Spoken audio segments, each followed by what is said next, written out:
promised us a utility आप center. देख रहे हैं news extension. Noida sector 100 Noida की सोसाइटी में यूपी अपार्टमेंट एक्ट की With a धज्जियां उड़ाते हुए बिल्डर ने नोएडा प्राधिकरण के अफसरों से मिली भगत कर सोसाइटी में कई जगह नक्शों में फेरबदल कर अपने मुताबिक चेंज करवा कर सोसाइटी निवासियों के लिए मुसीबत खड़ी कर दी है, जिसका खामियाजा आज सोसाइटी के निवासी उठा रहे हैं। यूपी अपार्टमेंट्स के अनुसार रेरा फ्लैट मालिकों के लिए फ्लैट और कॉमन एरिया, कॉमन सुविधाएं हैं। बिल्डर द्वारा फ्लैट के अलावा कुछ भी नहीं बेचा जा सकता है। कोई भी व्यावसायिक क्षेत्र, दुकानें, स्वतंत्र क्षेत्र या कुछ भी नहीं है जिसे बेचा जा सके। यह अवैध है। क्लब, बिजनेस सेंटर सब पर अधिकार सोसाइटी निवासियों का होता है। बिल्डर के बाद एओए का है। हमेशा से यही माना है। जिन लोगों ने इसको खरीदा है उन्हें बिल्डर आईआरपी के पास अपना रिफंड क्लेम दर्ज करना चाहिए, लेकिन बिल्डर ने अपने फायदे के लिए अन्य लोगों को बेच दिया, जिससे निवासियों में रोष है। निवासियों ने कई बार नोएडा अथॉरिटी में शिकायत की, लेकिन कोई सुनवाई नहीं हुई।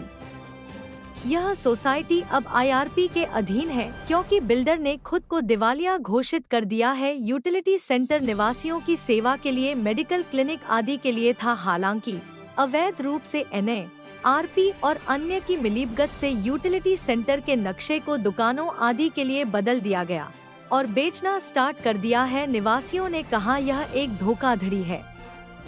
निवासियों का कहना है जो इसकी आवाज उठाता है उसको धमकी मिलने लगती है। नमस्कार दोस्तों, नोएडा के भ्रष्टाचार पे जो बातचीत चल रही है उसके ऊपर ये एक और चर्चा है।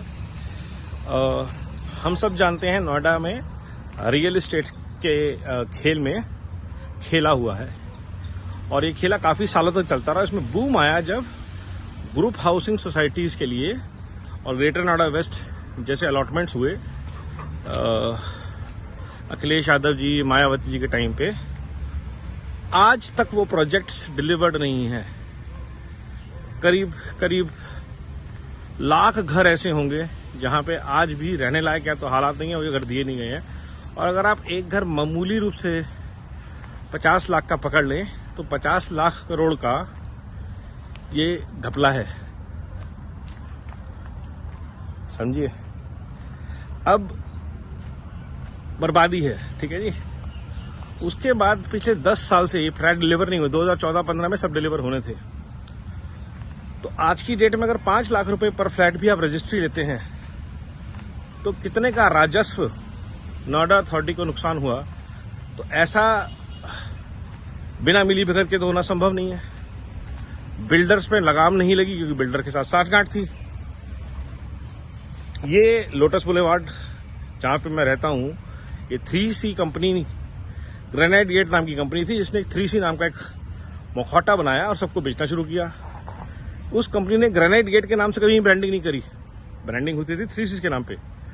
और आज जब कंपनी फरार है तो पता चला कि 3C के मखौटे के पीछे कई अलग अलग कंपनियां थी जो काम करती थी और अलग प्रोजेक्ट बेचती थी। उस कंपनी के फाउंडर जो डायरेक्टर्स थे उनकी कई एसेट्स थी। उन्होंने हमारा पैसा लूट के कई जगह लगाया। सबसे बड़ी एसेट उनकी लोटस वैली स्कूल है नोएडा में। ये किसको नहीं पता। स्काई मार्क में उनका स्टेक था, ये किसको नहीं पता। टेक बुलेवार्ड उनका था, किसको नहीं पता। उन्होंने सब अपनी एसेट्स को लिक्विडेट करके या अलग अलग कंपनियों में दिखा के खुद को बचाया हुआ है। और हमारे लिए आज भी चैलेंज ये है कि ना हमारे मकान मिले हैं, ना ही हमारे आज तक रजिस्ट्रियां हुई हैं। एसटीपी नहीं चलते, प्रदूषण होता है, चालान सोसाइटी का कटता है। एसटीपी गलत तरीके से प्लान्ड है, चालान सोसाइटी का करता है। बिजली की प्रॉपर सप्लाई नहीं है, जनरेटर चलते हैं, नुकसान सोसाइटी का होता है। लिफ्ट ढंग से काम नहीं करते क्योंकि बिल्डर ने गलत क्वालिटी के घटिया सामान लगाए हैं, चालान सोसाइटी का होता है। जान माल सोसाइटी के लोगों को खतरा होता है। तो जब एक भ्रष्टाचार लिफ्ट सिस्टम काम करता है, आज की डेट में बिल्डिंग के अंदर कई प्रोजेक्ट बेनामी प्रॉपर्टीज हैं। किसकी हैं वो? नेताओं की हैं, अफसरों की है और बिल्डर के माफिया की है। वो लोग जब उन मकानों पे कब्जा करने आते हैं तो हमारी सोसाइटी में लड़ाइयां होती हैं। हमारी सोसाइटी के ग्रुप हाउसिंग सोसाइटी का एक रूल है जिसके अगेंस्ट जाकर बिल्डर ने मकान के अलावा बहुत सारी चीजें बेची, हॉस्पिटल बेच दिए, बिजनेस सेंटर बेच दिए, क्लब बेच दिए, स्कूल बेच दिए, दुकानें तो बेच ही दी। नुकसान किसका हुआ? सोसाइटीज का हुआ, क्योंकि वो जो पैसा था